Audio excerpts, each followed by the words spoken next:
චක්කුපාල තෙරුන් වහන්සේගේ ඇස් අන්ධ වුණා. ඒකට ඇස් අන්ධ වීමට හේතුව කලින් ජීවිතේ වෛද්‍යවරයෙක් වෙලා ඉඳලා ඒක ස්ත්‍රියක් ගැන ඇතිවෙච්ච අමනාපෙන් ඈ බෙහෙතක් දීලා ඇයගේ ඇස් අන්ධ කළා. ඒ හේතුව සාධාරණ හේතුව. මොකද ඇස් පෙනෙද්දිම ඒ ලෙඩා කිව්වා මට ඇස් පේන්නේ නැහැ කියලා බොරු කළා. හිටපන් උඹට කියලා පේන්නේ නැති වෙන්නම දුන්නා බෙහෙත. සාමාන්‍ය සාධාරණයි වගේ පේනවනේ. නමුත් එයා මේ වෙනකොට කී දෙනෙක්ගේ සනීප කරලා ඇතිද? නමුත් අරහත්ත්වයට පත් වෙන වෙලාවේ ඇස් අන්ධ වුණානේ අර එක සිදුවීම මුල් කරගෙන. ඒ නිසා තමන් ඉගෙනගත්ත ශිල්පයෙන් තමන්ගේ ඥාණයෙන් මිනිසෙකුට අයහපතක් කළොත් ඒ අයහපත පෙරලා තමන් දෙනවා භයානක විදිහට. දැන් අද ළමා අපිට මේ ඉගෙන ගන්නවා කම්පියුටර් තාක්ෂණ ඉගෙන ගන්නවා.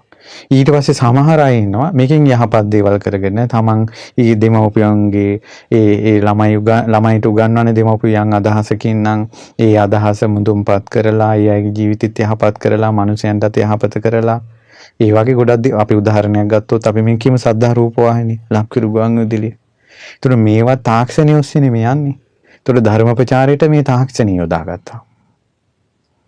ඊළඟට මිනිස්යන්ට දැනුම දෙන්න, ලෝකය ගැන දැනුවත් කරන්න, මිනිස්යන්ට යහපත සලස්වන්න වෛද්‍ය උපදෙස් දෙන්න, සෞඛ්‍ය උපදෙස් දෙන්න, මේ වගේ දේවල් වල මිනිස්යාට යහපත පිණිස තාක්ෂණිත් යොදාගෙන තියෙනවා. ඒ වගේම තමයි නිന്ദා, අපහාස, කැලෑපත්තර, පෝස්ටර ඊළඟට මේ යසට ඉන්න මිනිස්යන්ගේ මූණක් අරන් කොයි හරි නිරුවත් එකකට සෙට් කරනවා. ඊළඟට සාමාන්‍ය මිනිස්සෙක්ගේ මූණ කාටුන් එකකට සෙට් කරනවා.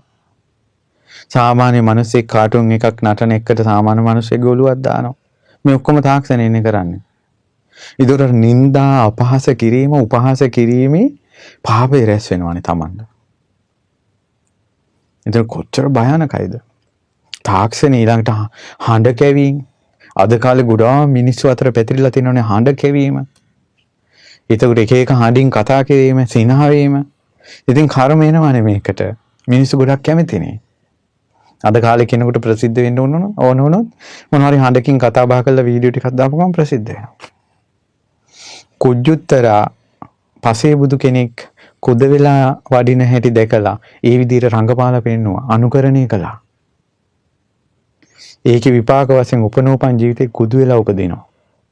සාමාන්‍යයෙන් ගුණවතුන්ට යහපත් මිනිසුන්ට කරන තමන් මොනවා තමන්ගේ අතින් වරදක් වුණොත් ඒකේ විපාකයේ බලවත් අර කෙනාගේ ගුණවත්කමත් එක්ක ගුණවත් නොවුනත් ඒක කිලිටි වෙච්ච හිතකින් කරන නිසා තමන්ට ඒක එන්නේ අකුසලයක් විදියට.